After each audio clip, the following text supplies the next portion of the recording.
Our economy is weak, with fears the nation is a heartbeat away from a recession. Okay, let's break it down. For example, you bought a property today in 2024 June, and the next day or the next week or next month, the economy went into a recession. What would happen to you and your property? Let's break it down. These are three things that would happen to you after you purchase your property if the economy goes into a recession.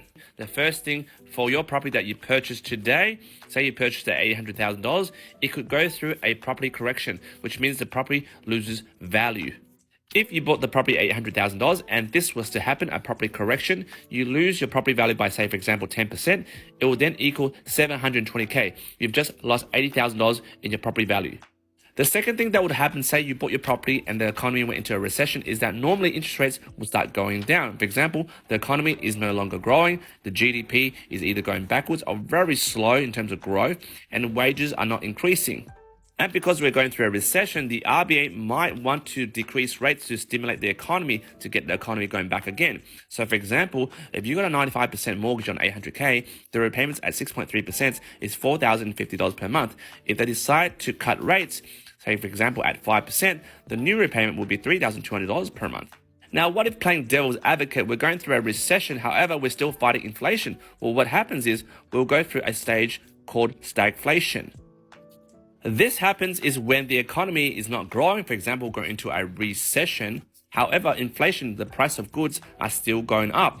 And the third thing that would happen usually through a recession is that there's a rise of unemployment. For example, the GDP is not growing, companies are not making profit, not making bang, they need to cut staff.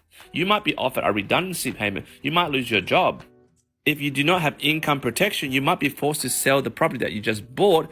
Now, if you're biting your fingers going, ooh, I'm really scared of buying a property and we somehow go into a recession, let me debunk all these myths. If you look at your history books, Australia only experienced a major recession in the early 1990s, which around 1990 to mid-1991, recession only stayed for 12 months. Also, in the 2020 recession due to COVID-19, the recession only stayed for 2 consecutive quarters before the economy started growing back again. And on average, recessions in Australia only last for a brief period for 6 to 12 months. And in terms of stagflation risk, well, this only happened in the 1970s. It never happened again. So the fear that if you bought a property at $800,000 and suddenly, oh my God, you're going to lose 10% value in like a span of 12 months is like stupid and impossible. And in terms of addressing the stagflation risk when we enter into a recession, but rates still going up, why would the RBA do that? 18 months ago, our inflationary rate was at 7%. We've brought it down to 3.6%. Inflation is going down. Why would the RBA increase rates when we're sort of like tinkering on a recession? And in terms of losing your job, if you get income protection, which you build it into your super or outside of super, you're safe.